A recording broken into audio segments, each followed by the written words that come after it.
Our guests are authors Andrew and Leslie Cockburn, and their book is titled Dangerous Liaison, the inside story of the U.S.-Israeli covert relationship. The Cockburns trace the association between the U.S. Central Intelligence Agency and the Israeli Intelligence Network from the founding of the State of Israel 4 decades ago through the recent war in the Middle East.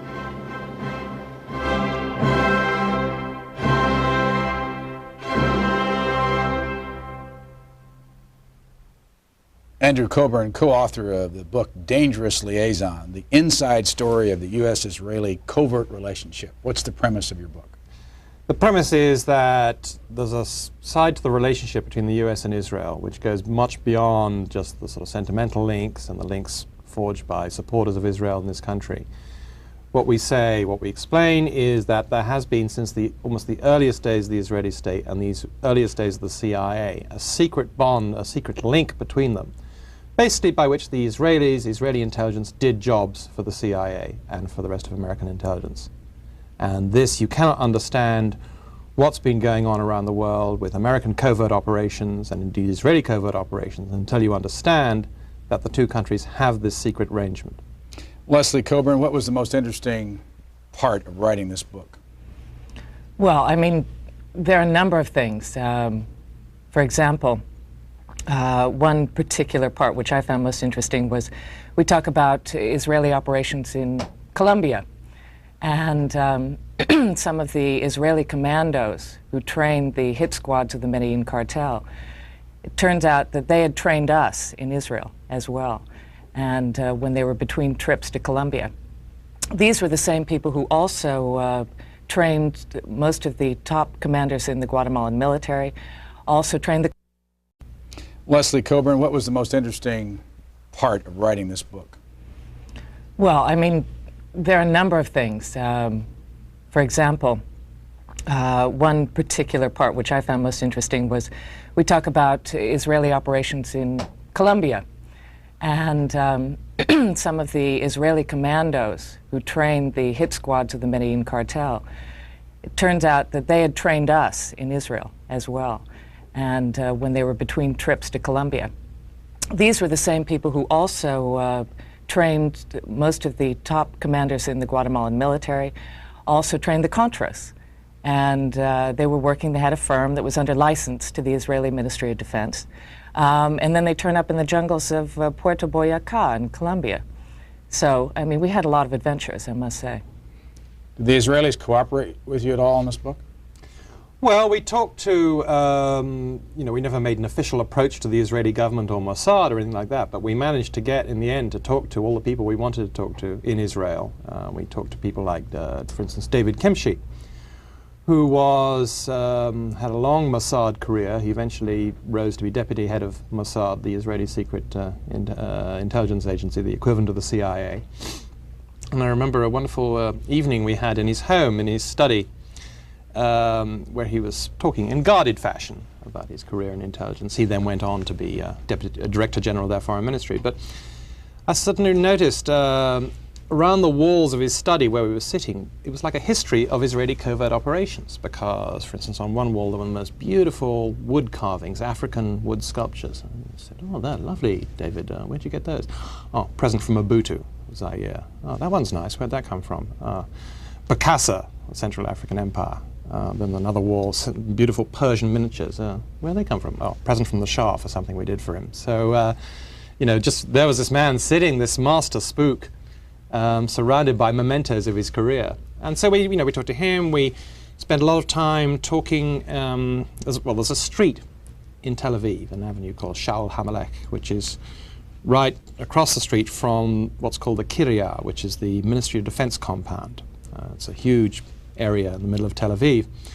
And on the other side of Shaul HaMelech are a row of very fancy high-rises, which is basically the headquarters of the Israeli military-industrial complex. I mean, that area is. So you have offices of all the major arms dealers, the offices of the Israeli representatives of the major American defense corporations. You have Mossad headquarters. Just down one side street you have a very beautiful building which is the headquarters of a man called Shaul Eisenberg, which not many people in the outside world know about, but he's certainly the richest and probably the most powerful man in Israel. He's the master arms dealer, is behind a lot of political campaigns, behind a lot of politicians. Again, very much involved in this secret world of arms deals and covert operations that we talk about as the link with America. There were two American names early in the book, Al Schwimmer and Hank Greenspun. Well, Al Schwimmer is, again, a fascinating character. He, right at the very birth of Israel, his real name's Adolf Schwimmer, but everyone calls him Al. He was basically an arms smuggler for Israel. He was flying in arms during their War of Independence from all over the place. He was originally a TWA flight engineer, in fact, but also a brilliant pilot. So, for example, he was flying arms from Prague because in the early days of Israel, in fact, most of their arms, or one of their most important single arms supplier, was the communist government in Czechoslovakia. And Schwimmer was part of that. He went on to found Israeli aircraft industries, in the meantime still sort of flying arms, you know, doing covert arms deals around the world. And then years later, his energy is still undiminished, he was right at the heart of the Iran-Contra business. He was, you know, absolutely central at one point to the covert shipments of arms to Iran. Hank Greenspun was another fascinating guy. He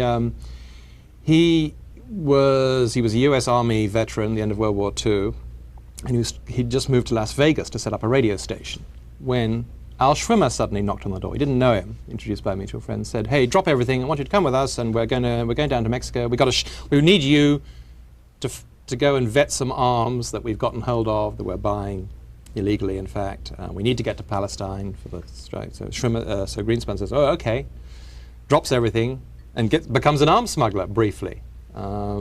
He disappears from his house for 6 months, comes back, can't tell his wife where he's been, and he's, you know, been in Mexico bribing officials, and then he goes back to Las Vegas. He later became very famous as the publisher of the Las Vegas Sun, early opponent of Joe McCarthy, fought Howard Hughes, and was also, actually, interesting enough, he was the conduit for many years until the campaign finance laws got tightened up. If candidates, particularly Democratic candidates, who needed cash in a hurry, Hank Greenspun in Las Vegas was the man to see, because in Las Vegas, of course, there's a lot of cash around. And if you were in dire straits, for instance, Jimmy Carter was saved at a crucial moment of his candidacy in 1976 during the Pennsylvania primary when Hank Greenspun came up with $60,000. So you have characters go all the way through. Yeah, I mean, one point about doing this kind of story about covert operations with U.S. and Israel is that because Israel is such a young country, some of these people who were there at the very beginning, who were making the deals in the 50s, are still alive. We went to see Issa Harel, who was really a towering figure in covert operations. He was chief of Mossad at a crucial time in the 50s, when the relationship, this secret relationship we're talking about, was just getting going.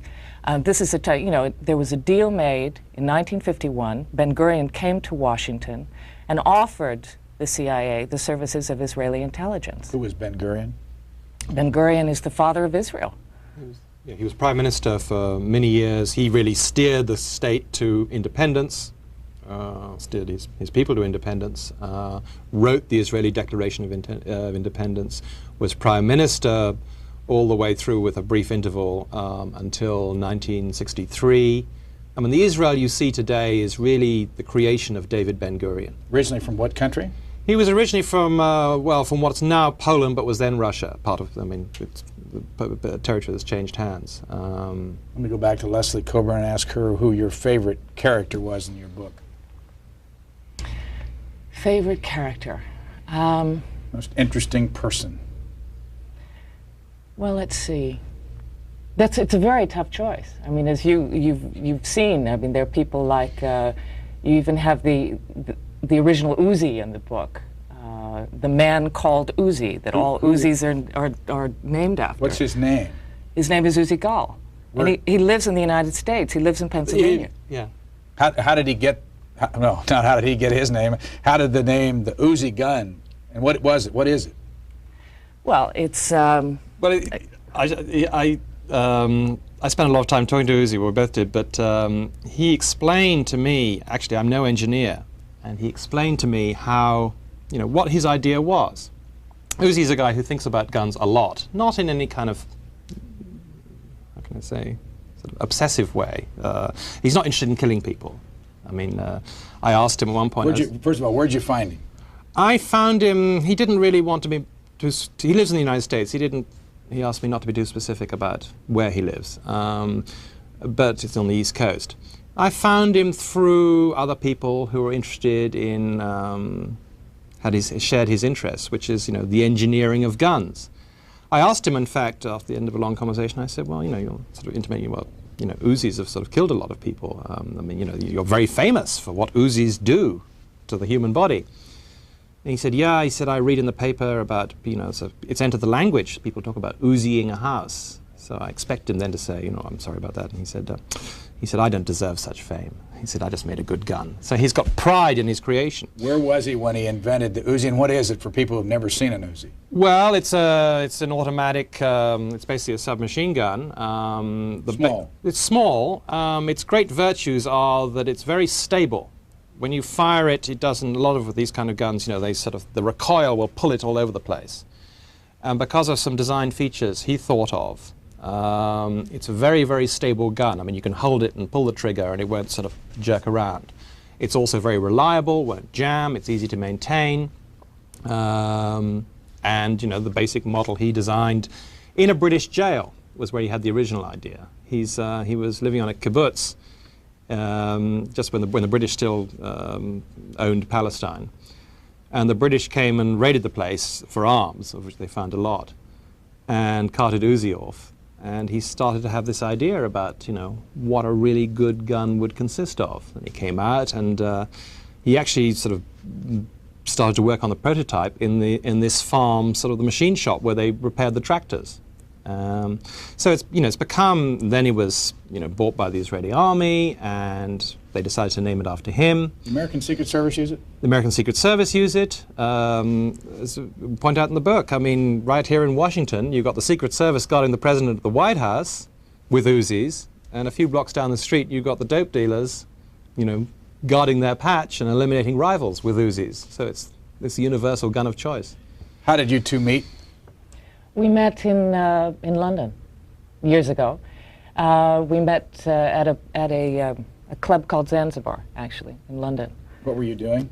I was, at the time, I was finishing graduate school over there at SOAS, which is the School of Oriental and African Studies. I was also, had just started working at NBC News. Where's home originally? San Francisco. And what is your relationship? Well, we're married, and we work together. We make films together for PBS Frontline, and we write books together. So it's a very close relationship. What other books have you written?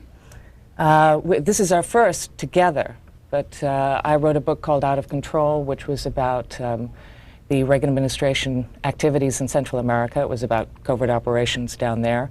Andrew wrote a book called The Threat, which was about the Soviet military. Out of Control had what impact on our body politic? Well, it was interesting because I had actually spent a long time covering Central America, the North operation for CBS News in New York, where I was working at the time.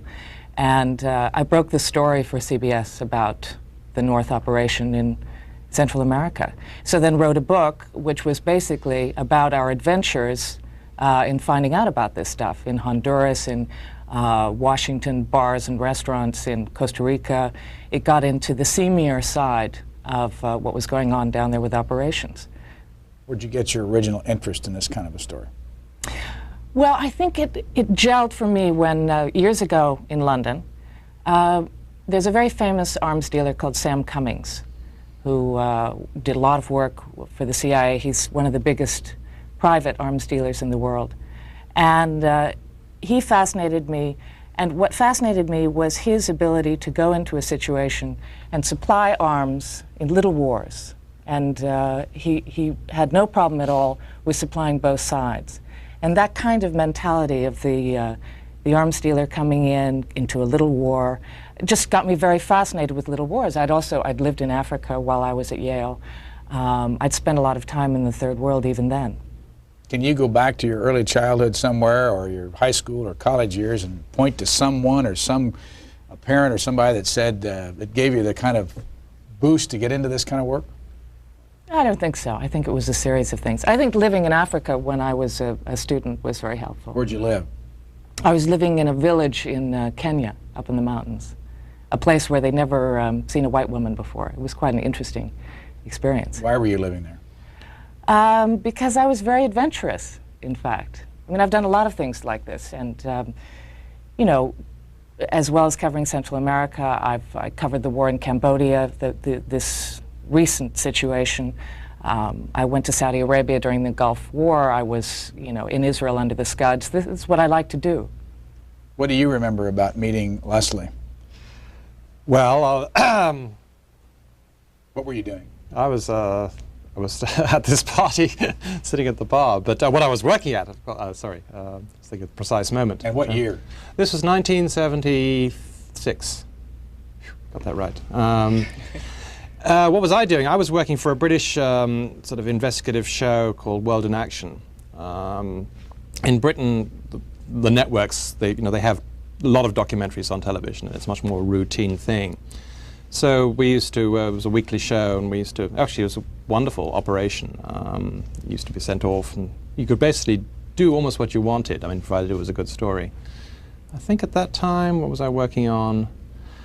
I was working on a story about how there was a huge argument going on then, I suppose as now, as to whether, you know, nuclear power was safe.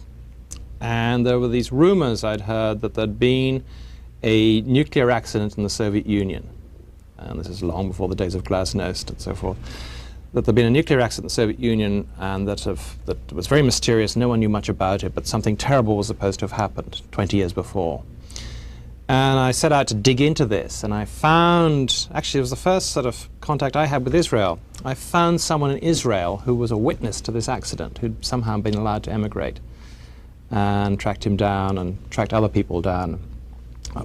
I just remember a sort of happy time of life because I met Leslie and also was working on this terrific story. So, where were you from originally? I was from Ireland. I grew up in Ireland. My father's Scottish, but... Where in Ireland? County Cork, East Cork. And what was life like growing up there, and when did you leave there? Life was interesting. It was like, actually we didn't have in the early years, we didn't have a car or a telephone or a fridge. So I grew up, we went everywhere by horse. I grew up in a sort of 19th century way. I mean, there was no difference between the way we were living and someone 100 years before. Communicated by telegram. It's perfectly, I can tell people who, under the age of 110, that it's a perfectly viable way to live. I left there, I guess, when I was 17 and went to work in London. Went to school where? I went to school, in the American sense, I went to Oxford. Studied? Studied is probably exaggerating it a bit. Was listed as studying history. Back to the book. What do you think of the What do you think of Israeli people? And what you've learned over the years and being close to them?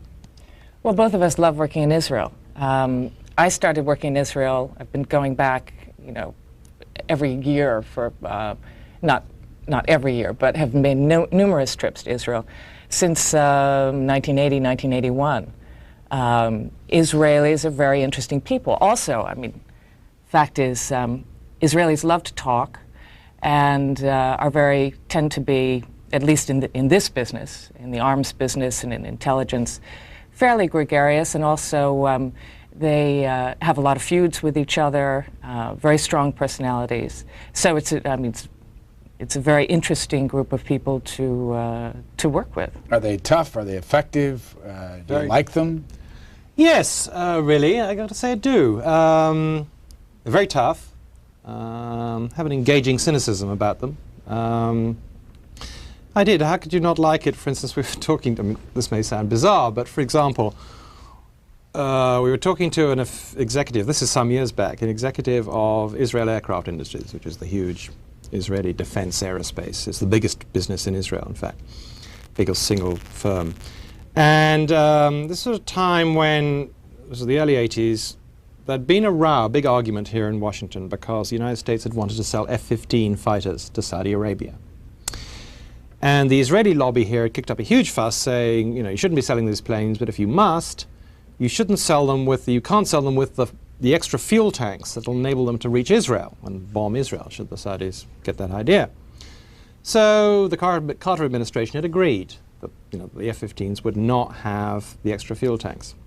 A few years later, we're talking to this gentleman from Israel Aircraft Industries. He said, do you remember those fuel tanks that weren't allowed to go to Saudi Arabia?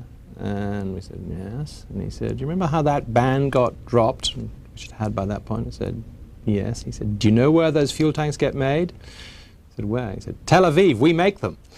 So, I mean, he was delighted. He thought it was a great joke and a great sort of business coup that his firm was making the fuel tanks which would theoretically at least allow Saudi Arabia to bomb Israel. I mean, for example, you have things like we got to know quite well a man who we refer to in the book as the Colonel, who is American intelligence official working in Israel, spying on the Israelis. And of course, the Israelis knew he was doing it. They knew he was doing it. And when he got to the end of his term in Israel, the chief of Israeli military intelligence threw him a big going-away party and said, we like you, you're more Israeli than the Israelis, now get out of here and don't come back.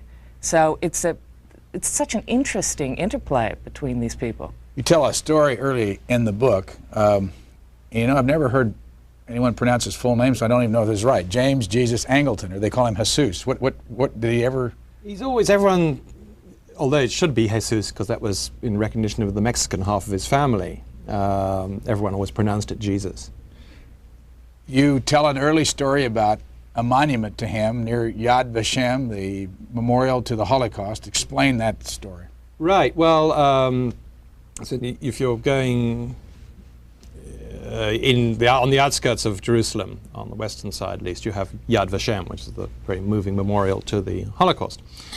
If you take the road past there, out of town, you go down the hill and you wind through a pretty village and eventually come to what's called the Jerusalem Forest, which is full of memorial groves, if you like, to people that get honored in this way, war heroes or simple people who've been killed in war, or people recognized by the State of Israel. And we were driving through this one day, and the reason we were doing this was we were looking for the memorial forest to James Jesus Angleton, because Angleton was a CIA man, a senior CIA official, very famous for a number of reasons, but he was of interest to us because he was the link for many years between the CIA and the Mossad. And the Israelis had all said to us, his old intelligence friends had said, oh yes, we love Jim, and Jim was a good friend to Israel, and we liked Jim a lot. And in fact, when after he died, which was in 1987, we erected a memorial, created a memorial forest for him. And it's out there, and I suppose it's a bit hard to find. You might not want to look for it, but I can tell you that it's there. So we thought we'd go and take a look. So we drive out, and there are all these nice groves with nice plaques carved in stone to various people. And we can't find the Angleton Memorial. And eventually, we decided to give up. We think we've taken the wrong direction or something. So we're looking for a place to turn, and there's an open space, or it looks like an open space, and we drive up. But it isn't.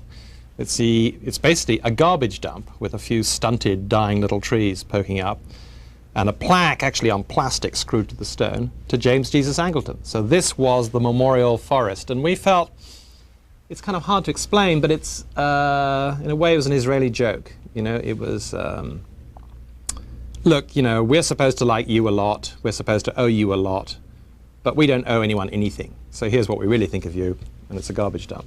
Mr. Angleton is dead. He's dead, but not forgotten. New book just out about him? Yeah, but it doesn't really go into the Israeli side, which is what interests us. I mean, Angleton did a number of things. He was, he's been most written about because he was head of CIA counterintelligence and was searching for, got obsessed about a Soviet mole in the CIA. But although that may be the most publicized role he had, he did other things too. And his most important job, really, and this is the role that the agency has always been very keen to obscure. In fact, they prevented one former colleague of his in the agency from writing a book about him because they said, oh, my God, if he writes that book, he'll talk about this particular job, which was Angleton's role as a liaison with foreign intelligence services. including the Israelis, particularly the Israelis, in fact. And this was an absolutely key role. There's a lot of bodies buried there, because if what Angleton was able to do, if there was things the CIA couldn't do, or didn't want to be seen doing, or wanted to do in this country, which it's legally precluded from doing, Angleton could go to his buddies, as liaison, could go to his buddies in foreign intelligence services, and particularly the Israelis, and say, help us out. And that, Angleton was really the sort of point man for the connection that we explain in the book. What would happen if all American aid to Israel was stopped and the Israelis had to shut down their arms business? What would happen to that country? It would be a disaster. Why? Because the arms business is the engine that drives the economy of Israel. It's the biggest export. They have to, at this point, it's such a huge part of the economy that they have to continue shipping arms, which is one reason why you get a situation where they're shipping all over the world, and particularly, unattractive situations like shipping to South Africa.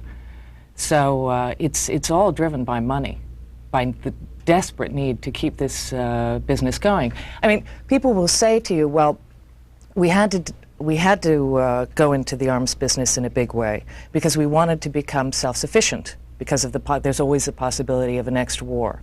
But in fact, what's happened, because they're very military aid dependent on the U.S., what's happened is that they're more and more dependent on American components, on American research and development, and hardly self-sufficient. And also, I mean, there's another element to that, which is they have this huge arms industry that they have to keep going, and it's the major provider of employment in the country, especially of well-paying jobs. Their markets, as wars sort of are tailing off around the world, they see as their principal future growth market the Pentagon here. So they're becoming, trying to be, in fact, more dependent or getting more business out of the U.S. military, which certainly doesn't make them self-sufficient. If your economy depends on selling stuff to the Pentagon or tending that way, then that makes that connection even greater. But there's also, on the intelligence side of things, when I say their need for this industry, the military industry is desperate, you have a whole intelligence branch that was set up called LACAM to get high-tech, military technology around the world by any means, and that includes stealing it. So you've had a lot of cases over the years of LACAM operations, including in this country, going around to different companies and getting a hold of the blueprints and carting away boxes to bring back to Tel Aviv, because they have to stay ahead of the curve. Do the Israelis lie to the public? Well, there are a number of things in talking about this kind of stuff, covert operations, national security subjects. There is censorship in Israel. So a lot of these things can't even be discussed. I mean, we talk about in the book the Israeli nuclear program and break some ground on this. We talk about the Israeli chain of command, that it takes the prime minister, the head of Mossad, and the defense minister to make the decision to push the button, to push the nuclear button. Is this the nuclear facility at Dimona? That's correct. Is that the only nuclear facility they have? Well, it's an enormous nuclear facility. I mean, but what we've discovered... Did you try to go there? Oh, I've been to Dimona, yes. Inside? No. That's very difficult. Where is it? It's down in the Negev. It's out in the middle of nowhere. And what happens is when you go to Dimona, if you happen to stop the car and take a picture of it or film it or whatever, you're out of there very quickly. One Defense Intelligence Agency friend of ours said that he had more flat tires in front of Dimona than anywhere else in Israel. But what we also discovered was that Israel not only has nuclear weapons, but sophisticated tactical nuclear weapons, just like we do. Remember, the American Army used to have nuclear landmines, for example, all over Germany. Well, the Israelis, we've discovered, have nuclear landmines seated on the Golan Heights. And at one point, Ariel Sharon, who is, of course, famous for the invasion of Lebanon and whatnot, went to Begin and said, look, you're busy, and had a terrible relationship at the time with the chief of Mossad. He wanted to take over sole control of the nuclear button, and Begin, fortunately, said no. But this kind of thing, I mean, that's why it's the Israelis have gone wild for the book, and they've serialized it in Ma'ariv and written about it in Haaretz, because they can't talk about this sort of stuff unless it's been printed abroad before. Ma'ariv and Haaretz are what? They're two very large Israeli papers. Haaretz is the kind of New York Times of Israel, and Ma'ariv is the big conservative paper. And you point out in your book that one of the things you did differently with this book is had a lot of translations of a lot of Hebrew in Israeli newspapers. Why? Because there's an amazing amount of information that appears in Hebrew, and the Israelis feel comfortable about this, because if it's in Hebrew, it's like it's among themselves. That doesn't get translated into English. I mean, they're very conscious of the feeling that Hebrew is like a code. I mean, not many people outside Israel actually speak it. So, you know, if you can say something in Hebrew, it's almost like saying it in secret. So we discovered that, for instance, the Hebrew press in Israel is a very, very good, a lot of very good journalists, they're very good newspapers, an amazing amount of information that never finds its way into the dispatches of, you know, correspondents of, you know, foreign correspondents from Israel, very few of whom actually speak Hebrew. And nor does it appear in the English language Israeli papers like the Jerusalem Post. I mean, someone said to us, do you know what the function of the Jerusalem Post is? And we said, what? He said, it's to give the American ambassador a happy breakfast. So so they're very conscious of, you know, Hebrew is for us and English is for everyone else. We also found that, you know, books and also sort of diaries, documents, there was a treasure trove. I mean, the Israelis, of course, you know, are good at keeping secrets. I mean, are good at, you know, it's not like they spill everything out and they have total freedom of information. But there is still a wealth of detail and information and color and a lot of what you need to know to understand the connection we're talking about in Hebrew. How did you get it translated, and was it expensive? Yeah, but we thought it was, you know, it was worth the investment. Can you give us an example of something that you learned that was in Hebrew that we never saw in English? Sure. The '67 war, for example. You know, the people's general view of the 1967 war was all the Arabs sort of ganged up on Israel and maybe even attacked Israel, and the Israelis fought them off and won the great victory, which got them the West Bank that people are arguing about today. In fact, I'm going to give you a quick background. I mean, according to, you know, well, let's put it this way. We found a book of memoirs written by a guy who was the military aide to the then Prime Minister of Israel, this guy called Israel Yor. And he gives an account in this book, which has never been translated into English. It's available only in Hebrew. In fact, wasn't even a sort of bestseller there.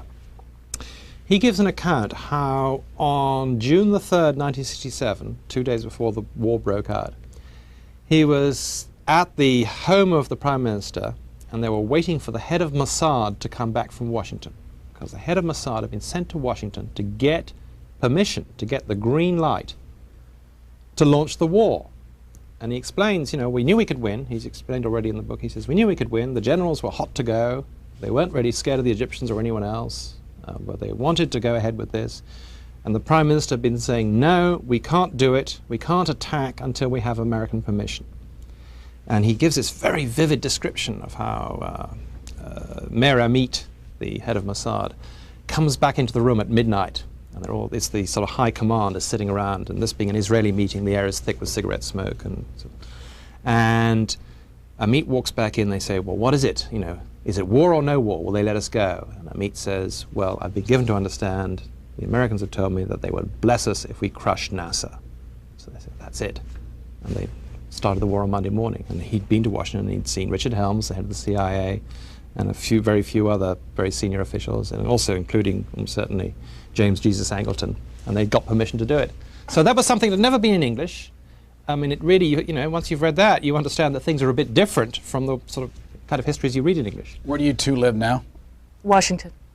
And where do you two work besides doing books like this now?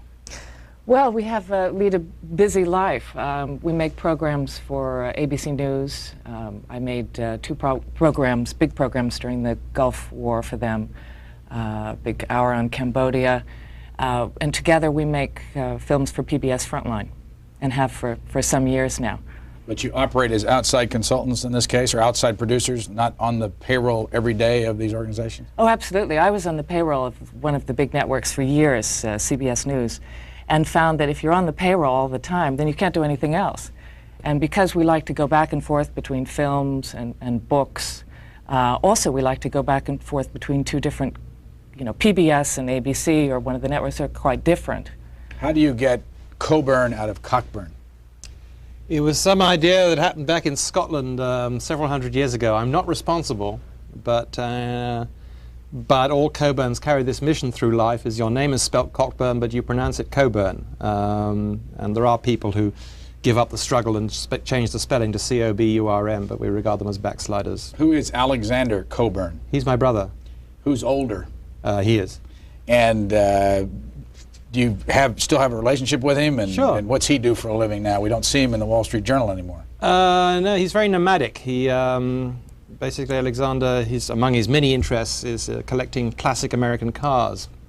And I think now has 12 of them distributed. These are the big monsters from the late 50s and early 60s, and he has them distributed around the United States. So he moves around the U.S. in a sort of great circle route, and he has cars everywhere. So he lives most of the time actually out west. He's incredibly busy and incredibly productive. I have a younger brother too who spent the war, the recent Gulf War, in Baghdad. He's the correspondent. He's the Middle East editor for an English newspaper, The Independent, and.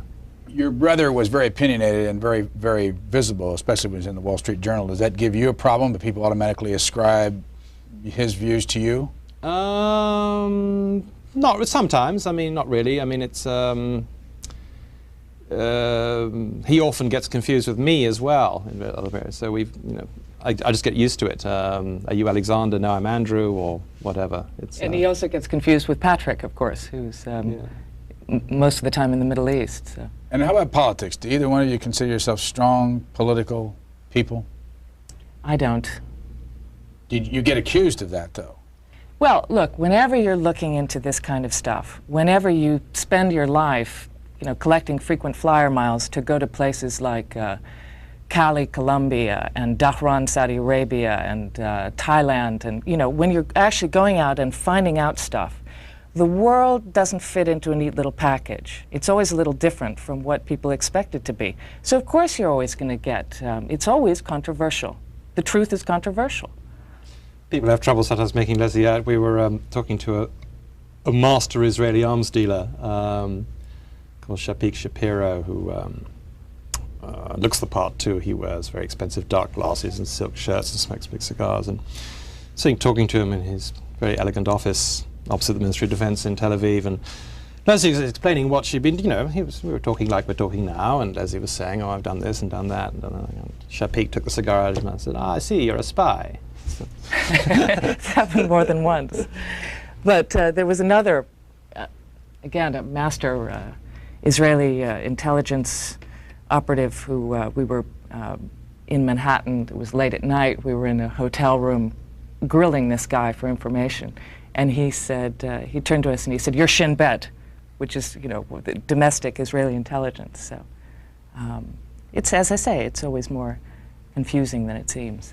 One other thing, another quick question. How many times have each of you been to Israel? Ooh. You list a whole bunch here, like 81, 82, 83, 84, like every year. Is that both of you you travel together? Sometimes together, sometimes separately. We've been for different things. We did we did an hour for Frontline about 3 years ago. Yeah. Where we traveled several times together. That was 4 or 5 times for me, at least. Yeah. When they see you coming into the country, do they do anything special, like trail you? Oh, no. I feel very comfortable working there. I mean, as I say, I was there during the Gulf War under the Scuds and had absolutely no problem at all. In fact, I broke the story about the Patriots misfiring. It was very interesting because, in a situation like that, it's pretty scary, and most people whipped on their gas masks and went into their sealed rooms. But of course, you can't see anything in a sealed room, and there's no telephone. It's, you're completely in the dark. You may as well be in Washington. So we set up on the 14th floor balcony of the Tel Aviv Hilton, where we got a brilliant view of what was going on, and then could rush down and, go see what the damage was. But one night, 4 Patriots, there was a battery very close to us, of Patriots, and the first one flew up and exploded in midair. The second 2 flew so low over Tel Aviv that they were going under some of the larger apartment blocks. And the 4th took off went up and did a hairpin turn and came down in front of us. And I said, that's it. I got on the phone to New York and said, this is really a very bad situation, because the population of Tel Aviv was suddenly in a position of not only having scuds raining down on them, but patriots too. So, I was just saying, the question of being trailed in Israel. Israel's, if you're not Palestinian at least, it's quite an easy country to get into. The interrogate on the way out is when they talk to you. At the, as in most airports, they want to do a security check and sort of see you haven't got a bomb in your baggage. But they'll give you a prolonged interrogation as to where you've been, want to see your hotel room, want to know who you've talked to. I mean, it's and as international flights tend to leave Israel at 4 o'clock in the morning. I mean, so you've gotten up at 2, or not gone to bed, or groggy, and then suddenly remember sort of, being interrogated. Everyone you've talked to in the last month can be quite a trying experience. You tell the story about a group from Philadelphia, Mm-hmm. the group of Philadelphia Jews, I believe, Right, making the pilgrimage to Israel, and then you also at one point talk about being, one of you or the other, maybe both of you together, were with Eric Sharon, traveling near the Green Line, the West Bank, and being able to. What I'm getting at here is there was some cynicism coming through all this about what the Israelis do about American Jews coming to Israel on the pilgrimage. Who wants to tell that? Well, And the Golan Heights trip and Mr. Rabin coming in with his helicopter and landing and all that, if I remember it correctly. yeah, there is cynicism. And it's very interesting because, frankly, you have a situation where American Jews come over and they're donors. I mean, I had the experience of being with a group of very big donors. And we went up to a spot in the West Bank overlooking what's called the coastal plain.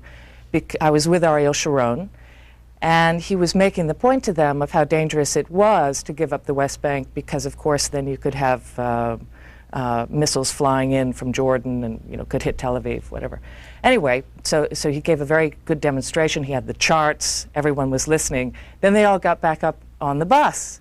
And he turned to me and he said, don't you love it here? Isn't it a beautiful spot for a summer house? You have to understand that, I mean, obviously Sharon takes security seriously. I mean, this guy is a general and has been involved in numerous wars in Israel. However, he's Israeli, and there is a sense of we're here and you're not. You live in New York or you live in Philadelphia. We're here. There's also there's a certain snobism that we talk about as well. There is a group in Tel Aviv who are regarded as, or they're called WASPs. And what WASPs mean, it's not the same connotation, but it's white Ashkenazi Sabras with protexia, which means that you were born in Israel and you've got the right connections. You're from the ruling class. Go back to the group from Philadelphia. What is the tour? When an American Jew comes to Israel and they're donors, where do they take them? Well, there are a number of set routes, but the tour we talk about here is a sort of a security tour where they're taken to see, like the one Leslie described, the spot on the Green Line where to show how vulnerable Israel is. Or what is the Green Line? The Green Line is the old border with the West Bank. It's now it's a notional. It's the border of the West Bank from Israel proper. So we'll be taken to places like that, to Masada maybe. What's Masada? Masada is it's a very interesting place. It's this fortress, it's a rock rising out of the desert in the south, and it's on the top of the sort of ruins that have been excavated in the last few years. It's where the last Jewish rebels against the Romans held out in AD 70. And the Romans built these enormous ramps to a tremendous amount of effort to get sort of siege engines up this sheer rock to take the place. And just before the Romans broke in, they all committed suicide. So this is, for very reasonably, it's a very sort of holy spot for Israelis. Masada and to the Golan Heights, for example, which again is very vivid too if you want to sort of convey a sense of Israeli vulnerability. You say, well, the Golan Heights before 67, the Syrians were up here looking down on Israel, and they could shell us, and indeed did, and attack settlers and so forth. And we describe in the book the scene where all these Philadelphians arrived to witness an Israeli army firepower demonstration. And we really tell it through the eyes of an Israeli who was watching. It was a correspondent for Haaretz, big paper. Because he reacted to it. He said, "This is ludicrous. How demeaning for us that we have to put on this circus for these Americans who don't understand us." And they, and he basically describes these Israeli soldiers having to perform like seals, just for the gratification of the American donors, in order to sort of wait for the handout. And he said it's very demeaning for Israelis to have to sort of do this. I mean, it was a very sort of cynical piece he wrote. Does the handout come eventually? No, well, yeah, the overall handout, of course, for one reason or another, is many billions of dollars a year. And although the private donations aren't as big as the U.S. taxpayer donations, they're still very large. Israel bonds or direct contributions. So that's something the Israelis pay a great deal of attention to. Who was it? Was it the former defense minister, Rabin, that came in the helicopter? Yes, at this fire in the Golan, in the middle of it all, there's an announcer. It's like at a fairground. There was an announcer crackling announcements in English. And this was supposed to be, they were saying, well, we're showing you the Israeli army in training.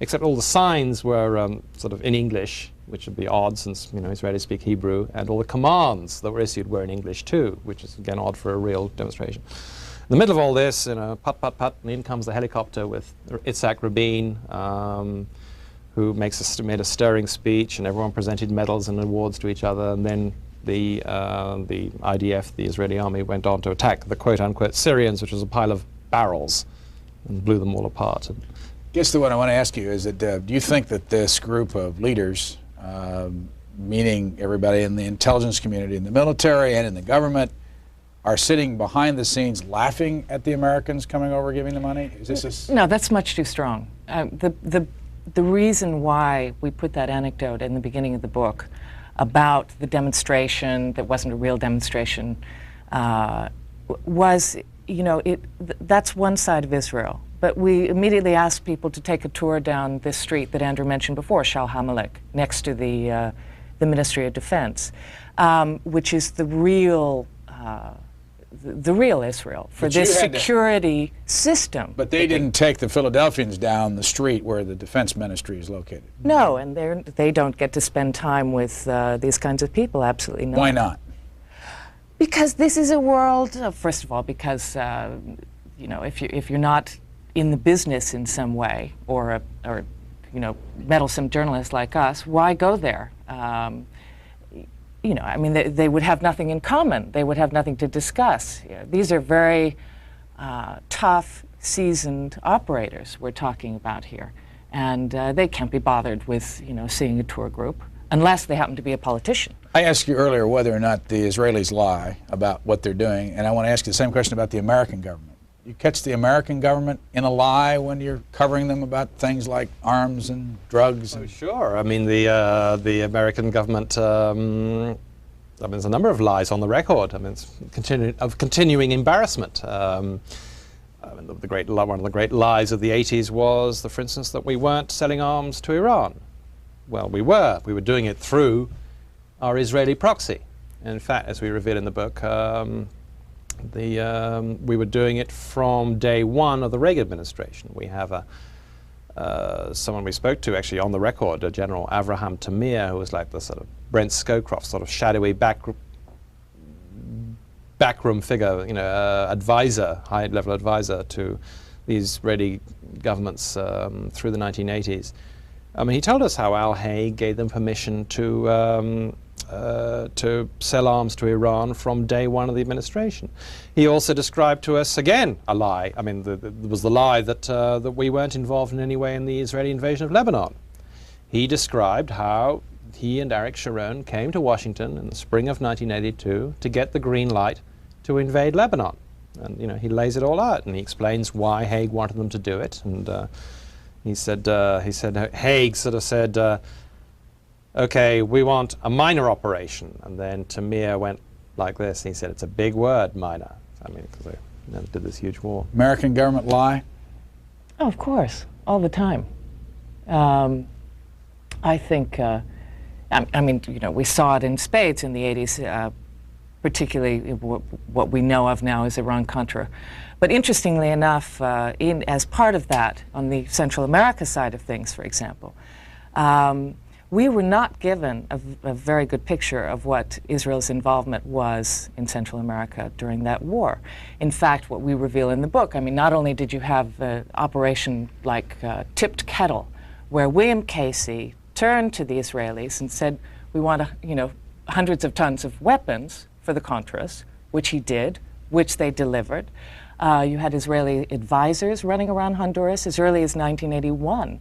You had one of the guys on the Contra Directorate would go regularly brief the Israeli consul in Tegucigalpa in Honduras about how the war was going. In Panama, Manuel Noriega, I mean, no one wants to touch him anymore, but he was certainly great friends with people in the White House and in the agency as part of the whole Contra effort. And at his right hand was Mike Harari, known as Mad Mike in Panama, who was former chief of clandestine operations for Mossad, for Israeli intelligence. This was Noriega's business partner. This was a guy who imported $500 million worth of Israeli arms into Panama and was intimately involved with the secret side of the operations of training and supplying the Contras that were coming out of Panama. Where did you get all the intricate knowledge that you have of the Mike Harari departure from Panama on that night of the invasion? Well, that's interesting because that comes from, that's piecing to, you know, there were a few very good journalists there at the time, Americans. The Hebrew press has some excellent, I mean, there are people over there who really tried to track that down because they were very interested to see Mike Harari suddenly back in Tel Aviv at a time when the U.S. military controlled the ground, the air, all exit points. This guy suddenly disappears. And also the Panamanians have come out. You know, the guy who became the chief of staff of the Panamanian military said that the U.S. officials told him to stay away from Harari. Not to ask questions, just stay away from it. You say he got out in a C-130? Well, we don't know exactly how he got out. We think he did, yeah. We think he did. Who's C-130?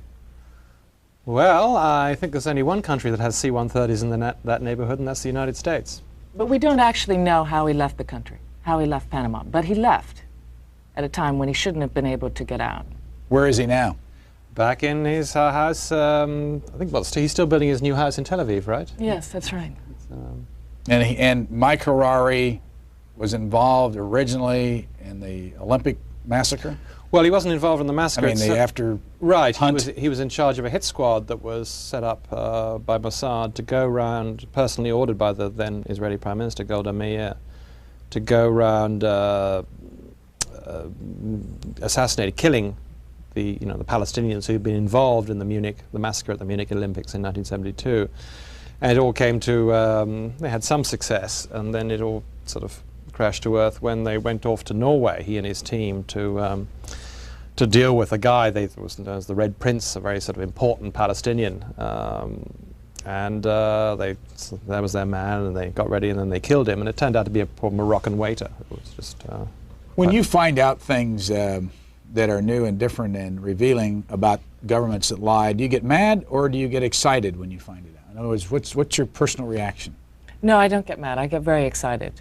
I got very excited while we were working on this book when we got a hold of some documents that a lot of FBI files and others that had been secret, which were released under Freedom of Information, about the cover-up of a series of White Houses administrations of Israeli nuclear espionage in the United States. And sitting there poring over those documents, reading accounts of White House meetings, reading memos from, for example, when Nixon came into office, the second thing he asked J. Edgar Hoover to do for him was get me the files on Israeli nuclear espionage. And likewise, the Johnson administration, when CIA Director Dick Helms briefed Johnson on what was going on with the Israeli nuclear program, Johnson said, don't tell anybody, not even Rusk or McNamara, who were, of course, his two very senior people. So that kind of, being able to find out, getting a glimpse of what's happening in the real world, what's happening on the inside is great. Do you get mad, or do you get excited? Sometimes I must say the sort of enormity of some crime takes my breath away, and I think, God, yes, I do get indignant sometimes. But I like Leslie, and I think like most journalists, I think when you actually find out or figure out, that's what they were up to. That's it's a great sort of surge of excitement you get when you have that feeling. Here's who the book is dedicated to: Chloe and Olivia. Who is it? Our Who are children. they? How old are they? 7 and 12. They typed that dedication themselves. They wanted to make sure it got in. They didn't trust us to do it, so they went up to the typewriter and did it. How did you both have time to have two children in the middle of all this running around? Well, when I was pregnant with the first one, I was, when I was 8 months pregnant, I think I was working on a story in West Africa at the time, in Liberia. When I was pregnant with the second one, I was working in Israel. I was working on various stories, so you just keep going. What's next? We're headed back to the Middle East. Not to Israel right now, although since the Israelis are very interested in the book, we probably should go there. But no, we're going to going to other countries in the Middle East. We're working on another frontline film. And do you want to write another book? Oh, sure. What if you could do it today? What would you write it about?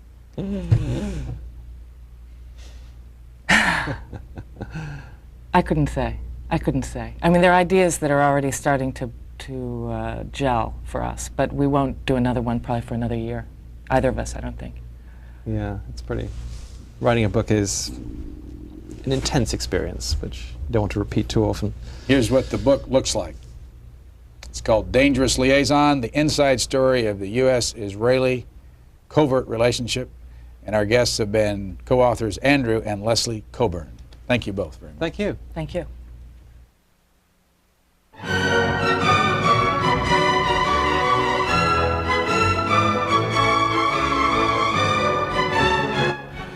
Join us next week on Book Notes when our guest will be author Liva Baker. In her book, Justice from Beacon Hill, Ms. Baker examines the life and career of former Supreme Court Justice Oliver Wendell Holmes. That's next Sunday on Book Notes at 8 and 11 p.m. Eastern Time. For a transcript of tonight's program, send $5 to C-SPAN Transcripts in care of Tapewriter Incorporated, Post Office Box 885 in Lincolnshire, Illinois. The zip code is 60069. Coming up next on C-SPAN, it's our weekly program devoted to the people and politics of Great Britain. We take a look back on British Prime Minister John Major's trip to the United States and his meeting in Kennebunkport, Maine with President Bush this week.